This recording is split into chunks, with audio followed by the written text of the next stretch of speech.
it looks like those who voted for Brexit here in the United Kingdom are losing faith in Prime Minister Theresa May and her government to deliver it. Polling evidence suggests that Prime Minister May, her government and her party are all suffering a decline in support as the Brexit negotiations struggle on.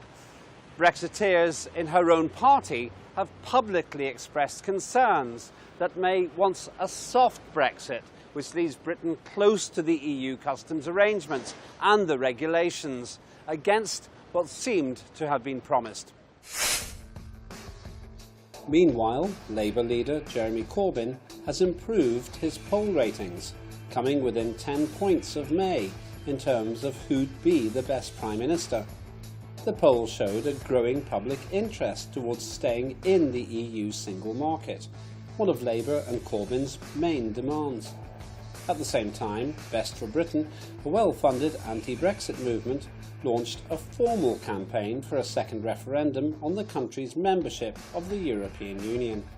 They want that vote to happen before formal withdrawal on March the 29th, 2019. The UK is committed to leaving the EU single market and customs union after Brexit, which officially takes place next year.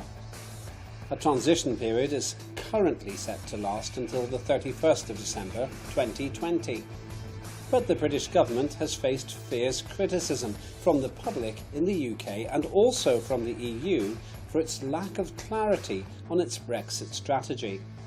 Many in Britain remain confused about what that strategy actually is, or if there even is one.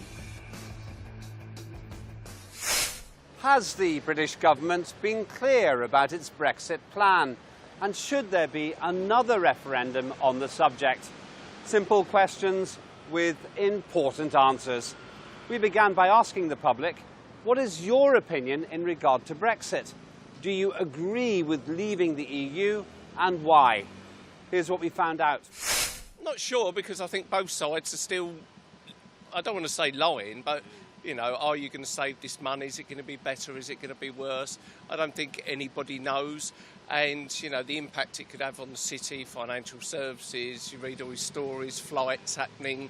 You know, it sounds like there could be more negatives, and it's not stopped immigration anyway, is it? I don't have a lot of information about it back then and even now.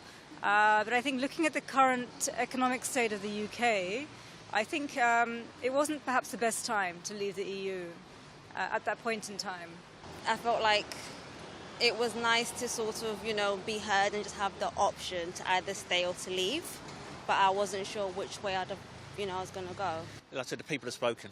You know, whether I agreed with it or not, the majority of people said leave, so it be. We just need to get on with it. I think for their own right, it can be right for their own people.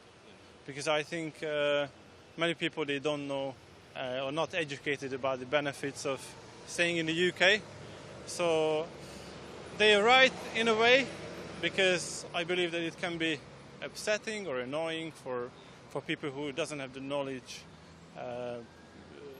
about the benefits and what migrants bring to the economy and to the UK itself. I agree with Brexit, and I think give Britain a chance. We've got to be independent again. We've lost so much to Europe with the steel industry and lots of different things. So yeah, we want some of our own control back without Brussels telling us what to do. I don't agree with leaving the EU. I think we're much better off in the EU, and I think that before the referendum, all the Brexit people were telling complete lies and fabrications about the implications, and I think we just are mad to try and leave. I think it's a bit sad, because I kind of really want us to stay in the European Union. I think it's a bit difficult because I kind of had an idea I'd like to sort of live in Berlin, and now I don't think I'll be able to do that. Also, I just think it's bad for trade. I don't think we're going to get a particularly good deal, and I just think it's a bit of a waste of time. Well, I voted for Brexit. It's a lot of the reasons originally was so we could, you know, have control of our borders and all the rest of the thing. And that's probably the one of the main reasons why I voted. I think you have to look at the EU and say that the people in Britain the people in England and Wales what's happening in Scotland and Northern Ireland is different, but in England and Wales, people voted to leave the European Union. And from whatever your opinion was in that referendum, I think we have to accept that verdict. I think there's no going back in that. There's a difference in Scotland and Northern Ireland who voted to remain, and clearly in the north of Ireland there's the issue of the border. But let's just say in England and Wales, I think you have to respect that vote, because if we were to say we're going to have another ballot, as so many people do, we want to have another referendum, it would literally drive those people, further alienate those people who voted to leave, mad. A lot of the reason why they voted to leave was the alienation from the political system here, the political system in Europe. And if it's kind of, they would see that as just trying to cheat them of their result by asking them to vote again. So I think we have to respect the vote. Well, first of all, I don't believe in referendums. Politicians are elected to take difficult decisions, and it is simply unacceptable, in my opinion, that the people are expected to vote on issues which are extremely complex. And let us not forget that David Cameron held the referendum for ulterior motives, namely to ensure the survival of his premiership and to stop the hemorrhage of support from the Conservative Party to UKIP. In regard to the EU, I oppose the EU on ideological grounds and also on foreign policy grounds. But I would say this, if I was a British industrialist, which I'm not, but if I was, I suspect I would support British membership of the European Union. Has the government been clear on the Brexit strategy and its effects on the public, and in what way? We put that to people here in central London. I don't think the government has been clear, but I'm not too sure if the government were involved in the sort of the misinformation at the time anyway. I think maybe the government don't know themselves. I think that's probably really what it is. It's been a while now, and I feel like we still don't know which way we're going. So already, like, it just doesn't feel very clear. Not fully, no. But I don't think anybody would have been able to tell you the truth. There's been so much toing and froing about it, it's just, it confuses everybody.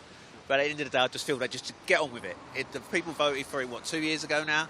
And they really should be getting on with it and doing what the people want. It was just a quick voting and a fast decision that no one really knew for months, or maybe for the past, 1.5 years, what it really involves. About as clear as mud.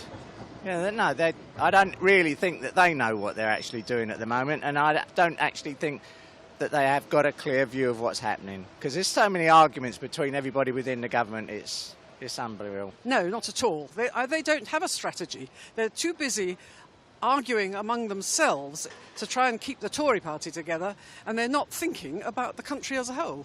Not particularly. I do keep up with it on the news, and I feel so confused. I'm not really sure what's happening, to be honest. I think there's those arguments within the Tory party, and there's rebel MPs, there's two different factions, and I don't really know what's going to happen. So I don't really know what the policy or the deal we're going to get is going to be. So yeah, I don't think it's particularly clear. Probably not. I think there's too many infighting between the party, and still people, although 17.4 million voted to come out, they're it's not really clear. Not at all. I heard a guy yesterday, a working class guy, saying to one of his friends, I voted for Brexit, but you can't trust this government to do anything. I think what's happened this week is Theresa May has kind of muddled through.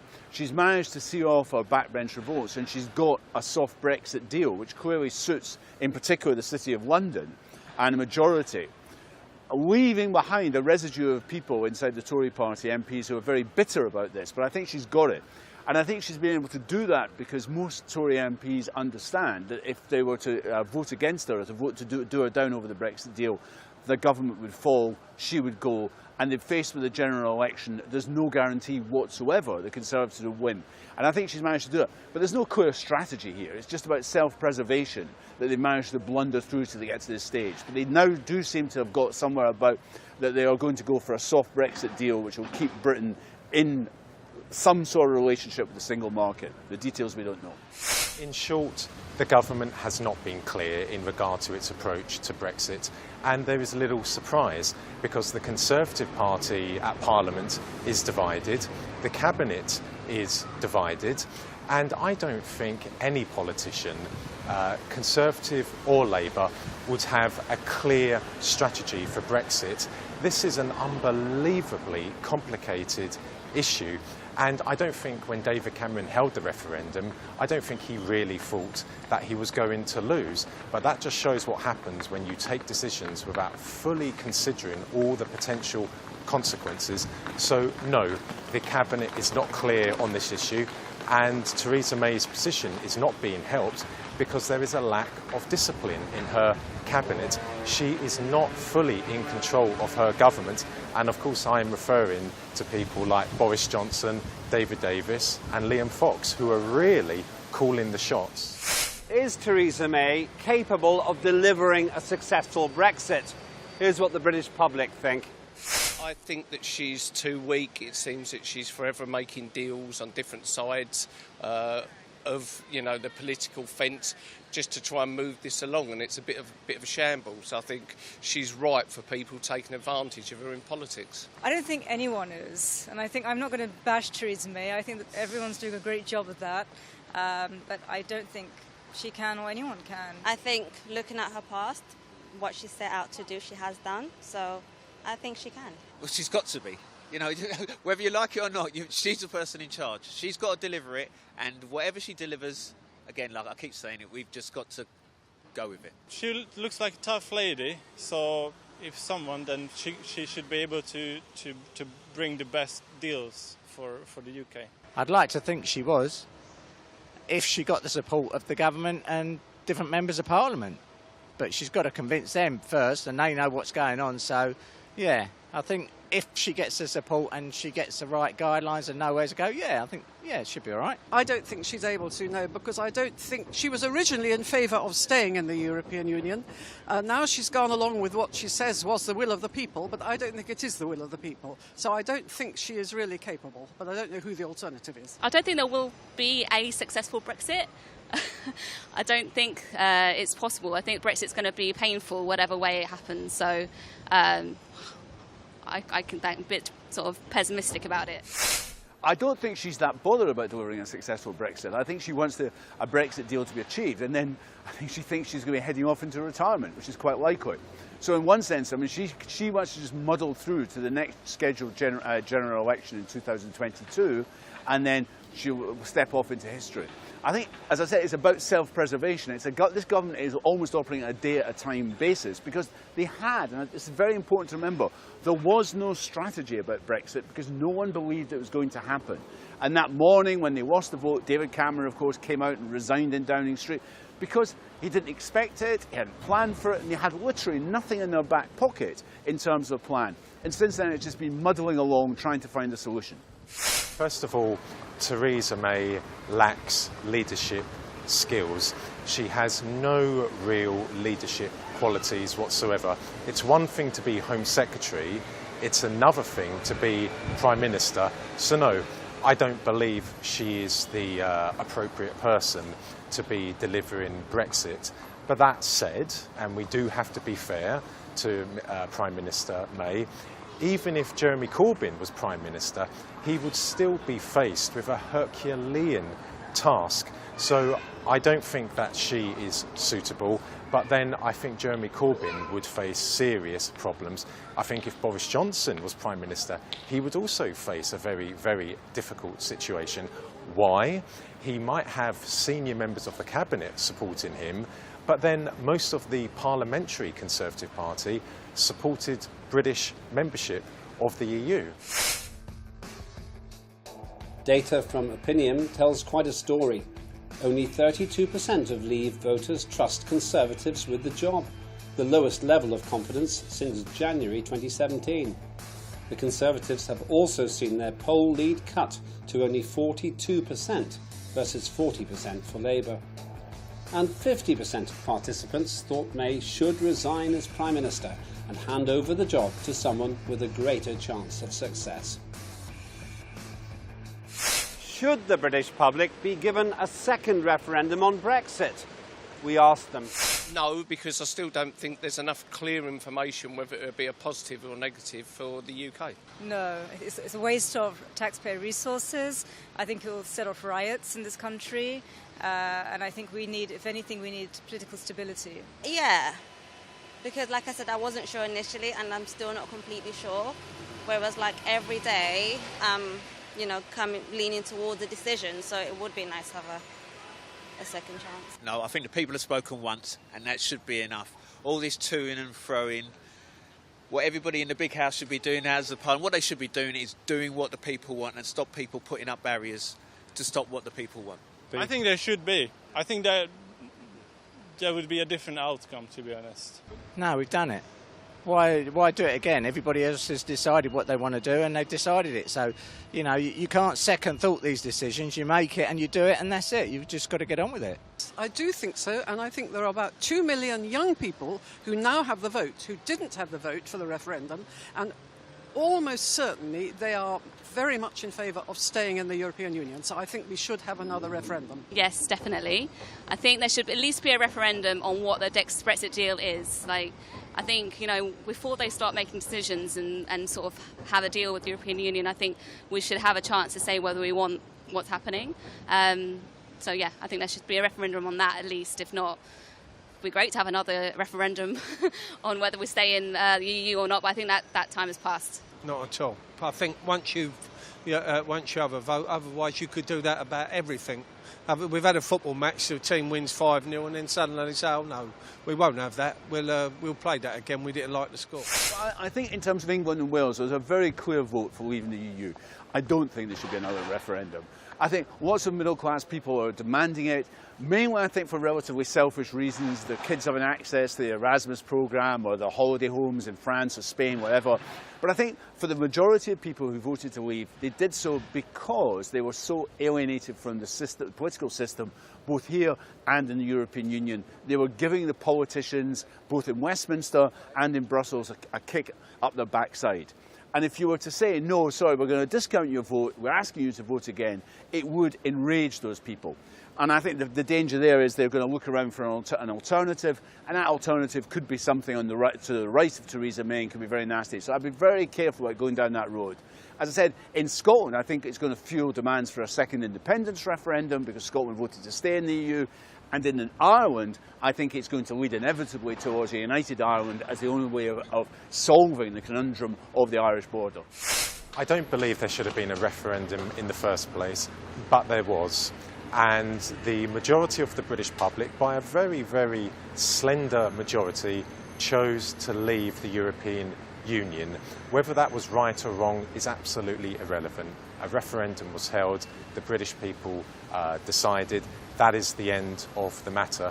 Britain has to leave the European Union. So what the question should be is, how will the British government deliver Brexit? Will it be in the interests of British industry, British trade and foreign investment? These are absolutely key questions. But if you hold another referendum, what's to say that the opposition side will say, well, we don't agree with this result, let's hold another referendum? No. The people spoke in 2016. That's the end of the matter. Best for Britain, a multi-million-dollar anti-Brexit group backed by US billionaire George Soros has given hundreds of thousands of dollars to support the anti-Brexit campaign. Why, in the public's view, has anti-Brexit rhetoric got so much support from business owners abroad? Just got no idea, quite frankly. I mean, people like Soros, he's the guy of Black Monday, isn't he?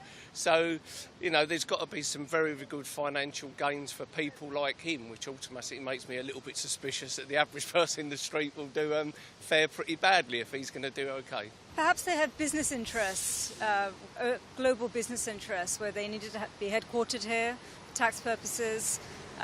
Also, perhaps people like George Soros, I'm guessing he did want some form of social cohesion following his life experiences. Who knows? Who knows? But I think it's a lot of money down the drain on both ends. Well, foreign businesses, it should be dealt with at home. They're only looking after their own vested interests, as far as I'm concerned. You know, and I think the people voting the way they did, they all thought that they were looking after their own.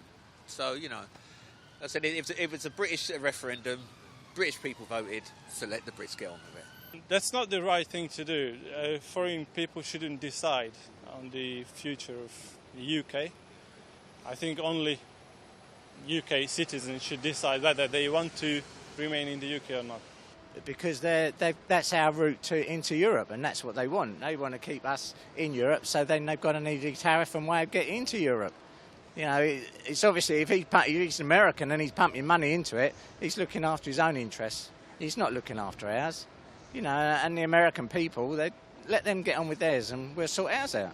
So, yeah. Because I think they know that there are so many unplanned issues which will harm generally the world trade, apart from just Britain, but trade generally. I think it will cause chaos, and I think that's why a lot of overseas business people want us to stay in. Probably because it's not very good for business. I mean, there's going to be loads of these tariffs and things like that, and I think there's all these sort of barriers on trade, and obviously free trade is better for business, and we're going to have to find out these better trade deals, and they're probably really worried, I would imagine. Again, it's really, and don't know enough about it, but I'd rather the Tories be dealing with it than Labour, that's for sure. The European Union favours the multinationals, it favours trade.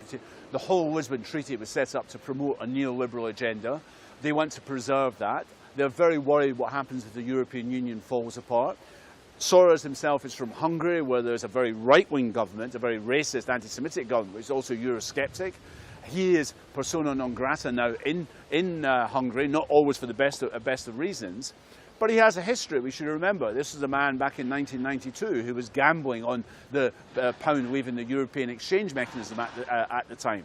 So I think a lot of people who've known about George Soros as an international speculator and financier are going to look at him and say, well, if he wants us to stay in the European Union, maybe it's a good reason we should come out. So I don't think the fact that big business is stacked up, and it was so obvious during the referendum, Cam, I think we should remember it. I mean, one acquaintance of mine who voted to leave said he saw Richard Branson on the television urging him to vote to stay in the European Union. And he thought, well, there must be money in it for Richard Branson. There's nothing for me, so I'm going to vote to leave. Well, it's ironical, isn't it, how members of the Remain camp talk about Russian interference in British politics, and here we have very, very wealthy businessmen who are not British and who live abroad, and they are pumping money into the Remain camp. That's very, very ironical, in my opinion. But we should also be aware that the Brexit camp is being backed by some substantial donors as well. I don't think there's really that much difference in terms of strength between what the Remain camp is saying and what the Brexit camp is saying. They certainly want to ensure that the British economy doesn't suffer, but in terms of merits to both camps, I think they're both as bad as each other. British Foreign Secretary Boris Johnson has warned that negotiations with the EU face meltdown, saying that Brexit supporters risked getting a far worse deal than they had expected. He attacked the British government's Brexit talk strategy and said it lacked guts. He even suggested US President Donald Trump could do a better job. Boris Johnson said the government was reaching a phase in its negotiations when Britain would take on a more hard-line position with the European Union negotiators. But can Theresa May deliver a successful Brexit? She says she can. Many, including members of the public and in her own party, think she can't. Increasingly, they're suggesting that she and her team haven't created a Brexit strategy. They've simply created a political mess.